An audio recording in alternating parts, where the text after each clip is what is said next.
I have the pleasure of introducing a good friend coming up next, and another big star in this field. Actually, the last time I saw Lisa Henry, it was a very atypical evening doing this sort of work. We're not always glitz and glam, but the IRCT was among the programs who have won the Hilton Awards in humanitarian work, and they were having a big gala for their 30th anniversary. So Lisa came down and was at the Waldorf Astoria, and she brought me along as her +1, which was so amazing. And then I remember going to work the next day on the subway, like, did that really happen? You know, we're back at it. But Lisa is amazing. She's the Secretary General at the International Rehabilitation Council for Torture Victims. She helps lead the Global Secretariat team, 160 member centers, and really looking at life after torture, the improved quality of life for torture victims. And part of what she'll be touching on today, and sort of with this theme of it's not survivors over there, it's not caregivers over here, that we are in this shared community at this point, and really sort of a focus on some of the innovative programs they have in terms of global trends and the care for caregivers. Lisa, it's very important. We welcome you.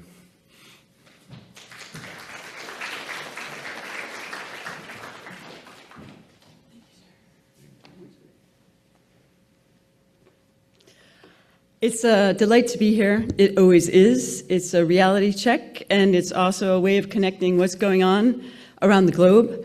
I'm Lisa Henry, the director of the IRCT, as you can hear, based in Copenhagen, Denmark, and leading this international movement. It's an incredible time. And though the title is Care for Caregivers Plus and Global Trends, I was struck by how many conversations I've been having with center leaders, and then listening to the conversation that Vince led off with, and Hawk has also talked about. These are the days when we are in a fight and a struggle for human rights.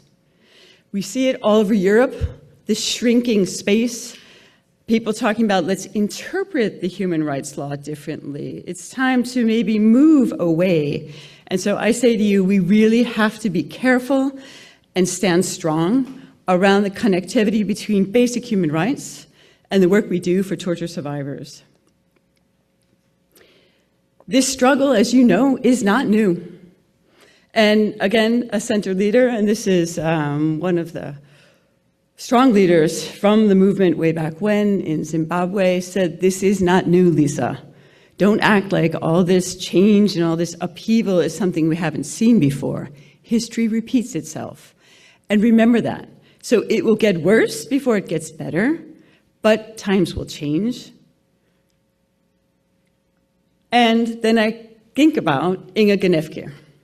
And this is the woman who started, among others, the RCT, the work of dignity, centers all around the world. Many of you in this room maybe can remember talking to Inga, thinking about her.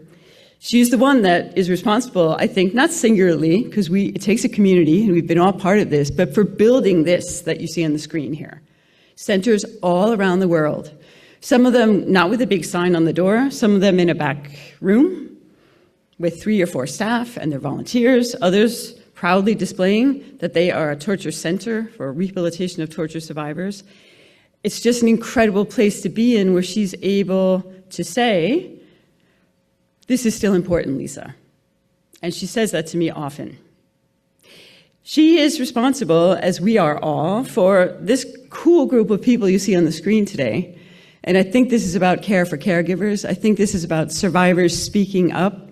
I think this picture tells you what center leaders around the world, young activists, human rights activists, professionals around the world gathered in Gambia. We were petitioning the Gambian government to change torture legislation, to implement torture legislation. Representatives from over 40 civil society organizations in that space. It was a euphoric space to be in. Many of them survivors themselves. We had invited donors, government representatives. It was a survivor who led off the conference. And one of the staff from the EU representation actually whispered to me as we were starting the conference, is a survivor going to start this conference? And I told him, hell yeah, a survivor is going to start this conference. These people have lived this. They have an experience that is equal to any great research we would do and the evidence that backs all the work we do, but that lived experience is invaluable. So listen up to what she has to say. And he did. I feel that these activists really also, in spirit and in person, were in the room when IRCT and the OMCT, the World Organization Against Torture, invited survivors, and we did this in Africa, in Asia, and also in the Middle East, in Latin America. Survivors had 3 days from, of course, and here you have in Kenya, survivors across Africa had 3 days to speak with the UN Special Rapporteur on Torture under Chatham House rules, with psychologists on staff and on call, to describe to her, the highest-ranking UN official, what it feels like, what expectations they have for their journey to justice, what expectations they have for their ability to reintegrate into society, to have that job, to feel agency, to be a good mom again, to participate potentially in politics. All these things were said to the Special Rapporteur on Torture. She took this with her, Dr. Alice Edwards, as she was then also speaking in Bogota, Colombia. Again, 3 days.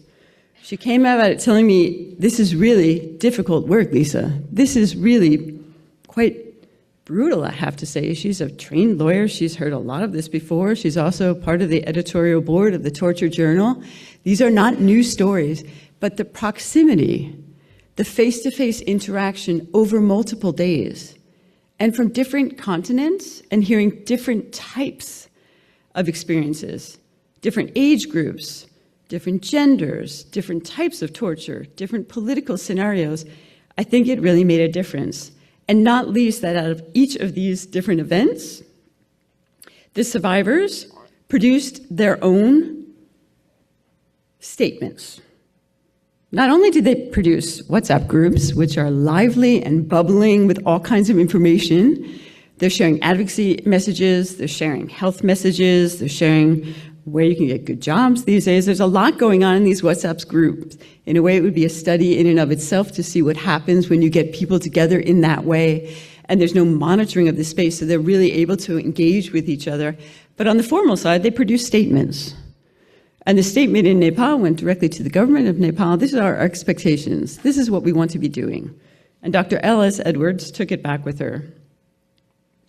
Another way that you would see, I would call this care for caregivers, care for your frontline staff, but also how the movement is developing.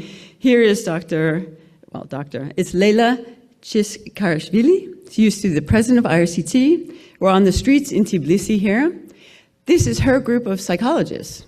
They're usually behind desks. They're usually doing their, psychosocial care of staff. Here they're performing psychosocial first aid in the streets during the protest, where students are out there and the population is out there expressing their freedom of expression, expressing their dislike of what's going on in their country as it moves back to being more closely affiliated with what's going on in Russia. But it's just to say this is another type of action. I don't think this was part of their, log frame, to be honest. I don't think the donors knew that within days these activists would be on the streets, acting as activists, and actually performing the task of caring for survivors. And then, of course, there was a great IFEC team that came in and documented what was going on. We have medical legal evaluations that we're able to use in trying to apply pressure and take it to a court of law. But this is the type of work, I believe, that might be the next generation of what we're all going to be having to do as we work in torture rehabilitation centers around the world. Getting out there on the streets, dealing with people face to face, showing them you're there, and also using the skill set you have. Here's another way people can be active. This is the leader of the center we have, ARCT, in Albania. He made a trip and visited my colleague, Maiva, who's a human rights lawyer, in Geneva. So he's there to advocate on behalf of what's going on in Albania. It's a Convention Against Torture review process. So all civil society gets together to document with their data, this is what we've seen happening. This is what the Albanian government is doing or not doing. And to be honest, there's some progress in Albania. So this young leader, who's just went through a transition phase from the old leadership to new, is actually carrying the flag. So he's showing his staff and all the people that are being treated at the center that advocacy works and that you can actually use the human rights frameworks effectively. Here's another example. Young lawyer from the Civil Society Center Prawa in Nigeria. Has anybody had any interaction with the Center Prawa in Nigeria? Treating over 300 survivors each year. They work a lot in detention centers. This young lawyer comes to Geneva. He's telling the same story. He comes there with his evidence from his organization, with his data, and he's accompanied by one of the RCT members to actually speak to the Convention Against Torture, how do I say this? UPR process, this was a Universal Periodic Review process, to come with his voice and his data to implement, hopefully, a changed legislation process in Nigeria. So it's this combination of getting people to use their individual skills, and this woman, a psychologist and a therapist. She's located in, anybody have a guess where she might be? She's in Cali, in Colombia. In one of the areas of Colombia that's the most, did somebody guess that? I'm seeing a smile back here. Very nicely done. I mean, this was incredible to see the activism and the frameworks, their evaluation methodologies, but the pure energy that was in the room in Cali, in Colombia, where people came in, all the psychologists and the people who were working with yoga practitioners came in on their motorbikes from all around the area to the training that was being held.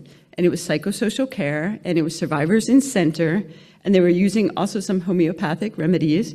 But this is the kind of energy that we need more of in our movement. And I think this is what we'll be seeing as we move forward. Again, survivors speaking out.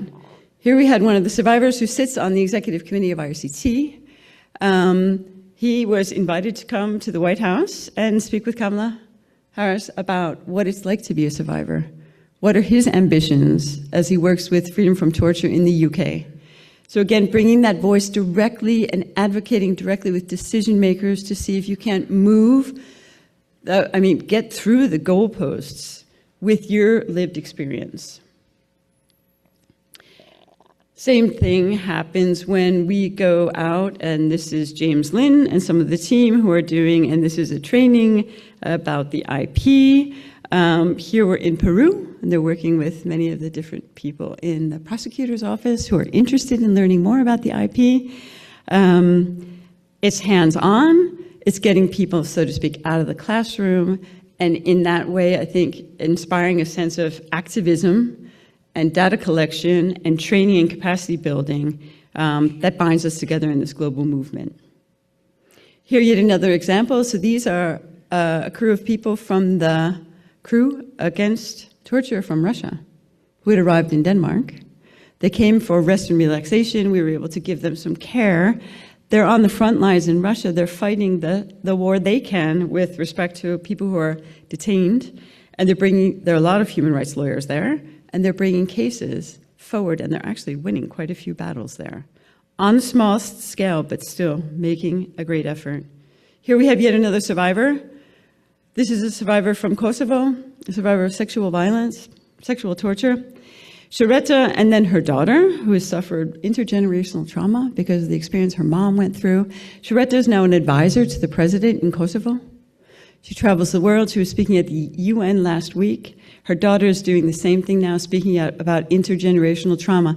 I know this is not new for you, but just to say, like, across the movement, and at a time when we can be frustrated and feel it's not working, we're not getting there, things are deteriorating, there are incredible moments and spotlights of hope and forward movement and smiles like that and energy in the room, like we are not giving up this fight. We continue. So for Sharetta, who is speaking in New York City these days, and for myself, I would like to end now with this gorgeous piece of the Charter for Survivors that has been developed across the world.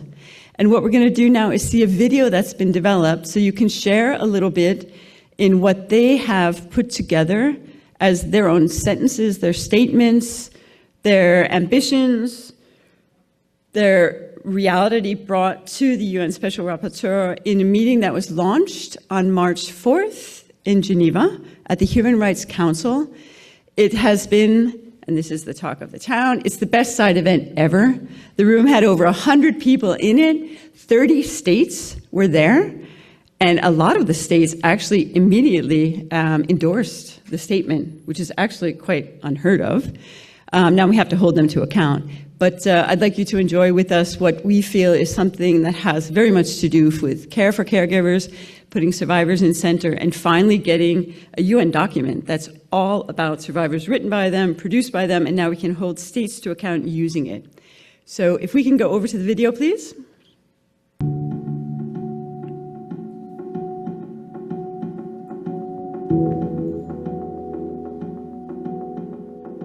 We are victims and survivors of torture and other cruelty. Somos víctimas y sobrevivientes de la tortura y otras formas de Nous crueldad. sommes des victimes et survivants de la torture et d'autres formes de cruauté. We are mothers and fathers, daughters and sons, grandparents, friends, and members of our communities. Nous venons de différents pays, races et croyances. Nous avons des opinions politiques différentes et parlons de nombreuses langues. Nous représentons tous les milieux de la vie. Estamos cansados de ser humillados, golpeados y dejados con heridas, visibles e invisibles, violentados sexualmente y atormentados psicológicamente por ser quienes somos o lo que representamos. Our families have suffered without answers. Luttant pour nos vies et nos droits et portant le fardeau de notre douleur. Nuestras experiencias no están aisladas. Beaucoup d'entre nous n'en diraient une vie entièrement d'oppression. Nuestros caminos de vida han sido destrozados. The long road we have evolved for justice has too often led to silence and disappointment. Yet we are still here, still standing, still fighting for justice and for a world where no one else will have to endure what we have suffered. We demand accountability for perpetrators and we dream of societies grounded in dignity, law and democracy. No one understands the suffering from torture better than we do. We demand our human rights, Not dignity, Our dignity and our futures. Nous avons le droit de vivre libre de la torture et de toutes les violations des droits humains qui y sont liées. States must end these crimes and take concrete action so that they never happen again. States must tell the truth about what has been done to us and our loved ones. Entre nous ont été rendus victimes et survivants de la torture par des troupes armées. They too must be held accountable. Tenemos derecho a participar plenamente en todos los esfuerzos para enfrentar la tortura. Nous avons le droit d'être traités avec dignité et respect pour notre humanité. Nous avons le droit à la justice sans discrimination, aucune sorte. We and our families have the right to full reparation for the damage we have suffered. Reparation must restore what torture tried to erase: our dignity, our agency, and our right to life without fear. We have the right to live in a world free from torture. A single act of torture against one of us is an attack on the humanity of us all. We, the victims and survivors of torture, Speak with one Y voice. sobreviviente de la tortura, Nous, hablamos parlons d'une seule. Speak with one voice.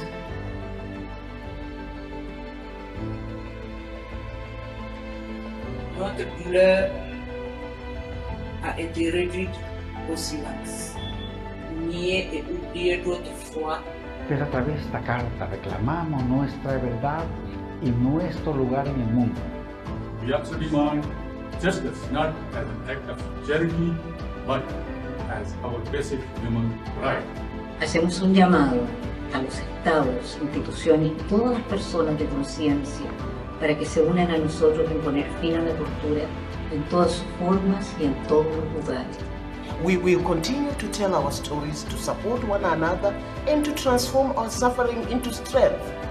We will honor those who did not survive. asegurando que nadie más soporte ce que nous avons subi.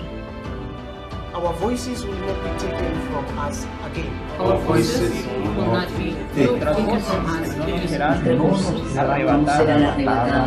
Our voices will not be taken from us again.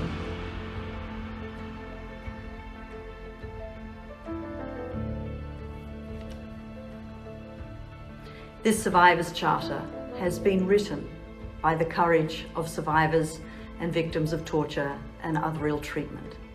It is a global blueprint setting out what they have identified as meaningful for their recovery, for rehabilitation, and for justice, not just for survivors, but also for their families, for communities, and for societies as a whole.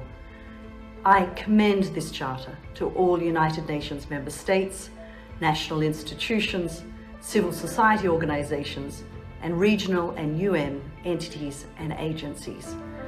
This is what survivor-led justice and recovery should entail.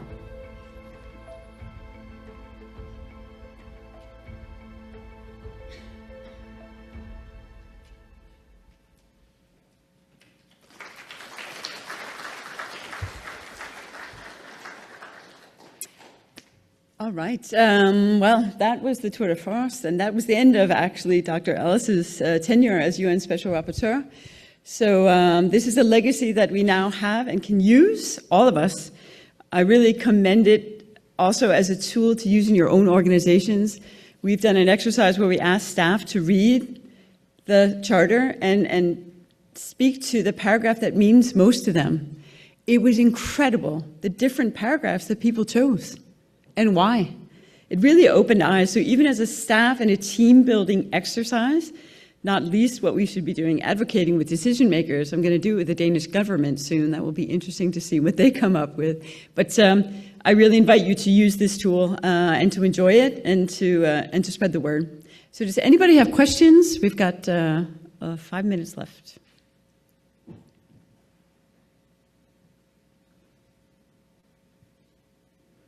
And I don't know if there's online questions.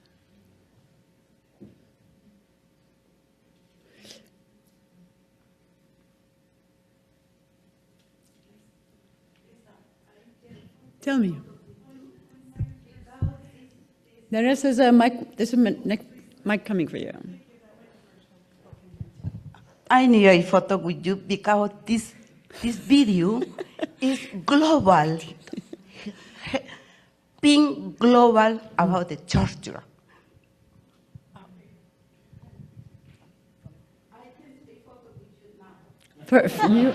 You are so welcome. I'd love to get my photo taken. Does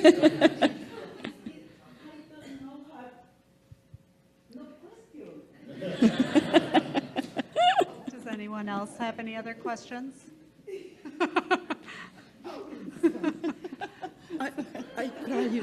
No. We're friends. It's fantastic. Yeah. Fantastic.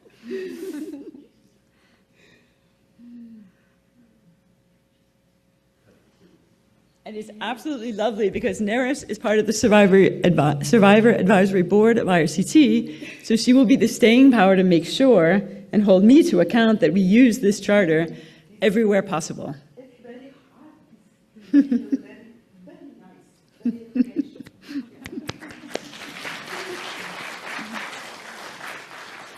Thank you very much, everyone.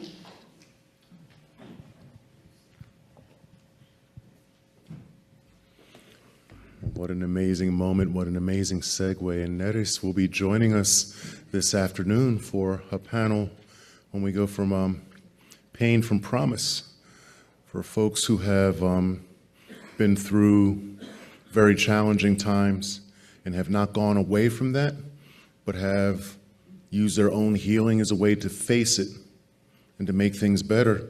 And I was very struck when you had the mother and daughter from Kosovo here, because they joined us just this past September. Some of you might remember when we were meeting virtually, and moved everybody here. So I think that we're staying right in that beautiful zone where we are, where we're bringing it all together, where we are coming back together as one community. Survivors, healers, stakeholders, all as one, not contradictory at all.